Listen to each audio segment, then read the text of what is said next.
c'est l'histoire des Algériens dans l'armée française.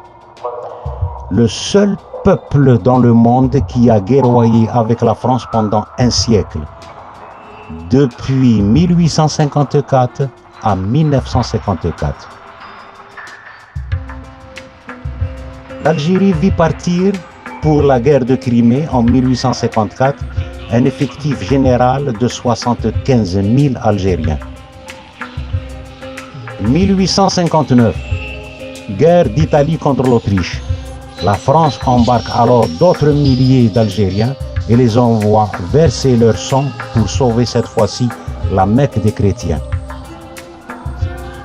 Pour la seule année de 1860, l'Algérie vit partir ses enfants soldats pour Damas en Syrie, l'expédition en Chine, l'expédition de Cochinchine et l'expédition du Sénégal.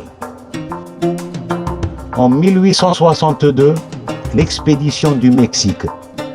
L'Algérie vit partir 30 000 Algériens pour créer un empire au profit de l'archiduc Maximilien et son épouse Charlotte.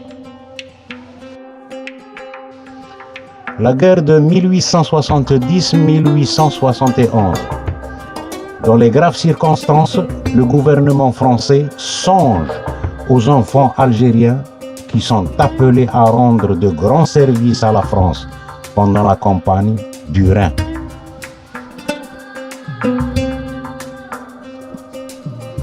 « 1881, l'expédition des Algériens en Tunisie.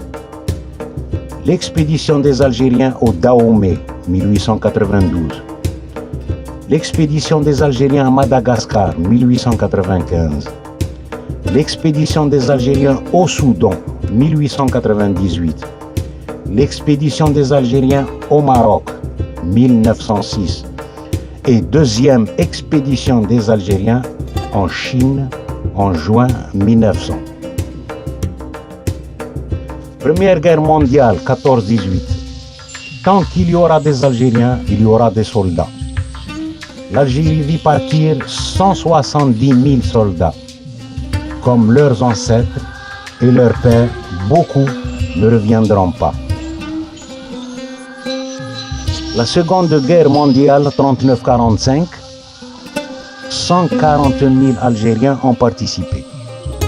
Décembre 41 dans le désert de la Libye. 42-43, la libération de la Tunisie. Décembre 1943, Monte Cassino en Italie. La libération de la Corse en 1943. La libération de l'île d'Elbe en juin 1944. Marseille, août 1944. Et il leur reste 700 km de course pour arriver à Strasbourg. Les Algériens entrent dans Berlin le 8 mai 1945, la capitulation de l'Allemagne. La guerre d'Indochine 1865-1954. Voilà 89 ans depuis l'expédition française en Cochinchine en 1865 que l'Algérie ne cesse de fournir des combattants pour la guerre d'Indochine.